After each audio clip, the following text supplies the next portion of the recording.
Today let us take up the examination of witnesses in Indian Evidence Act 1872 under section 134 to 167. So totally we are going to see about 34 sections in this examination of witnesses. தமிழிலே சாட்சியங்களை விசாரிப்பதற்குரிய நடைமுறைகள். So we will see the sections each and everything. So first with regard to the number section 134, the number of witnesses are not minimized or not very particular. It may be, the number may be more or less. That is not the criteria. So what they want to suggest, it should not be quantitative, it should be qualitative. So the witness should be qualitative. தரமானதாக இருக்க வேண்டும், அளவுகளை பற்றி பிரச்சனை இல்லை. So it depends upon the number depends upon how the court feels. That is the number of witnesses. No quality, the quality is the criteria and not the quantity. The number is not the criteria, so it may be more or less. Then section 135, order of production of the witnesses should be regulated. That means how the order should be produced, whether in civil case or in criminal case, how who should be placed first and second, like that. The order is to be maintained, and that is decided by the court. That is called order of production, should be regulated by the court. Then section 136, the judge has to decide the administration of evidence. So it is out and out, the purely it is the decision of the judge to decide the witnesses.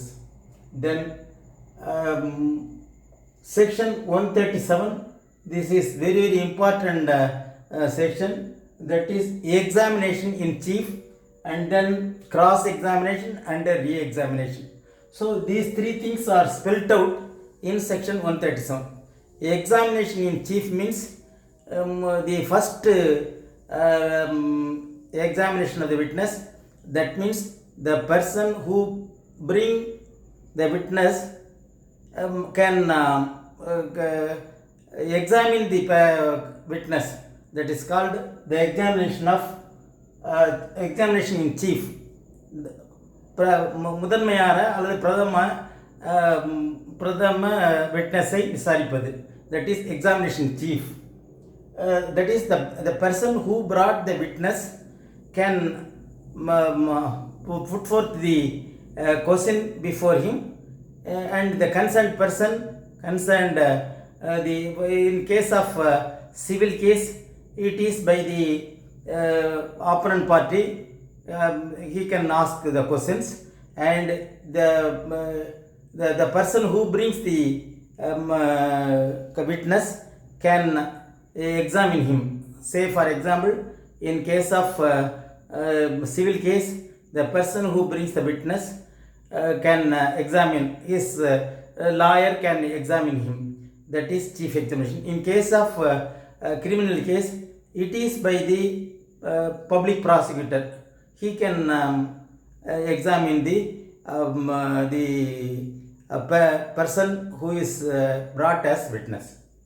That is called the chief examination in chief. And then cross examination can be done by the opponent.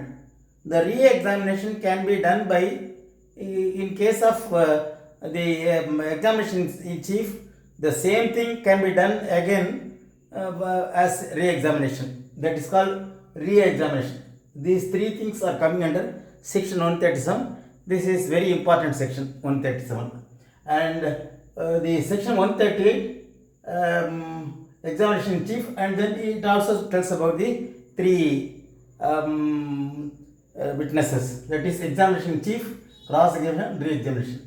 And then section 139, the first examination, that he has to be cross-examined. Whoever coming as the chief, that is examination chief, he has to be cross-examined by the opponent party. That is cross-examined. First, the examination should be cross-examined by the opponent. Then section 140, witness in character, that is civil parties to suit, who are all coming as the witnesses in civil suit, the parties to the suit, and in criminal proceedings accused in criminal case. That is in case of section 140. And section 141, leading questions. Leading question means yes or no questions. The questions which contains the answers is called leading questions. And the leading questions must not, if objected by adverse party, that is according to section 142. For section 142 clearly indicates that if the leading question is objected by the adverse party, then leading question should not be asked. And then section 143 clearly indicates that leading questions must be asked in re-examination only, not in cross-examination or in the examination chief. Only asked in re-examination. Usually it contains yes or no questions, because the answer itself is in the question. That is, there should not there should not be any elaboration in the question and answering. Then section 144, evidence has to matter in writing. Suppose when the evidence is to be made on matter in writing, that also can be done. That is evidence in matter in writing. Then contradiction. Suppose if the contradiction, if any is there from the previous statement, it should not be allowed. That is contradiction from previous statement.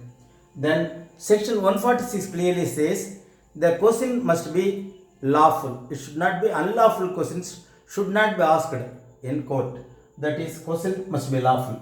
And section 147 clearly indicates when witness to be compelled to answer. So what is the when the witness is competent to give the evidence, then he can be asked questions. That is, when witness to be compelled to answer, that is spelled out in section 147. And when section 148, when question asked and when written compelled to answer, when the questions can be asked and when the written statement can be asked, that is spelled out in section 148. And then section 149 clearly indicates without reasonable questions should not be asked without reasonable grounds. So whenever the questions put forth by the lawyer or by the public prosecutor, then it should be on some reasonable grounds for asking that question. For putting the question, there should be some reasonable ground for that. There should be some basic concept behind that. Then procedure to ask, not to be asked without some of the things should not be asked. For that the procedures are laid down. That is spelled out in section 150. And section 151, indecent and scathing questions should not be asked. Actually, indecent questions should not be asked. Suppose if it affects the other party, those type of questions should not be asked. Then question intended to insult and annoy. Suppose if the question put forth to the party, to the witness, if it annoys or insult that particular party, those type of questions should not be asked. That is section 153. Section 153 says execution of evidence, answers, and testing veracity. It should be based on the veracity. Veracity means the truthness. The question and the answers should be based on the veracity of the case or truthness of the case. That is the then hostile witness. the hostile witness, he can become evidence. Suppose when a party brings an evidence, he can change his mind and he can go against that party, and in such a case the party can put forth the questions on hostile witness. That is called in Tamil it is called பிறழ் சாட்சி. சாட்சி பிறழ்ந்து போதல், அதாவது அவர் வந்த கட்சிக்காரரிடமிருந்து வேறு கட்சிக்காரருக்காக அவர் சாட்சி சொல்ல எத்தனிக்கலாம். That is called hostile witness. பிறழ் சாட்சி, then hostile witness. Then section 155, that is impeaching credit of witness. Suppose the credibility of witness should be there, and if credibility is not there, then he can be impeached, that he can be punished. That is called impeaching credit of witness. Then section 156 says question tending to corroborate evidence. Some certain things, if it corroborate the evidence, such of those questions can be asked. That is called questions tending to corroborate evidence. Then section 157 forms statement to corroborate later evidence. Suppose if it corroborates at later evidence, a former statement to corroborate later evidence, that also can be put forth. That is called former statement to corroborate later evidence. Then section 158 says recorded by audio video. Suppose some of the audio and video also can be put as witness. That is called recorded by audio and video. Then section 159 refreshing memory. Suppose when the witness feels that he cannot say the witness from his memory, he can go and refer the some of the written document which he has to refresh the memory. So that is allowed in court. So to refresh the memory, he can go, the witness can go and verify the written documents if he has any. That is called refreshing memory. And then section 160 says testimony, facts stated in documents. What are the documents which he has, that can be put forth as a testimony. And then writing refreshing memory to adverse party. The adverse party can put forth a question on the party who is refreshing the memory. That is, and then section that is section 162, that is translation of documents. So some of the things which the translation is it may affect the evidence. The court may object the translation of the particular document. That is called the translation of documents. That is under section 162. Section 163 says documents called for to be produced on notice. Suppose when the court asked to produce the document to be produced in court, then they can do so if at all it is called by the court. Otherwise, they need not produce the documents. That is section 163. 164 says document not produced when asked, cannot produce afterwards. When asked, then only the documents can be produced. Otherwise, it need not be produced afterwards. Then section 165 says judge power to examine. Judge has power to examine any records or documents or the witness. That is, and the power of jury to put questions. So they have powers to put any type of questions which they want, which is relevant to the facts in issue or relevant facts. That is power of jury to put questions. So jury has the power to put questions with witness. That is section 167. And 167 section says no new trial for improper admissions or rejection of evidence. Suppose the new trial cannot be called for if at all, if the witnesses feel that improper admission of questions, improper admission or rejection of evidence have been taken up. And then so no new trial for improper admission or rejection of evidence.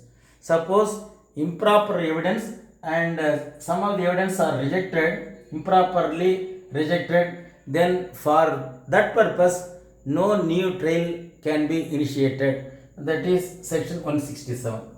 So the section 134 to 167 has to be have to be studied in depth at a stretch, because it suggests about the examination of witnesses, how the witnesses can be examined with reference to document, with reference to leading questions, with reference to administration of evidence, with reference to corroboration of things, with reference to documents, with reference to refreshment. All these things are spelled out in detail. So this has to be studied at a stretch. That is section 134 to 167 of Indian Evidence Act 1872. With this, we complete this episode, and the Indian Evidence Act. With this, we are coming to the end of all the Indian Evidence Act. We have put forth a lot of videos on this Indian Evidence Act. With this, we complete this paper, Indian Evidence Act 1872.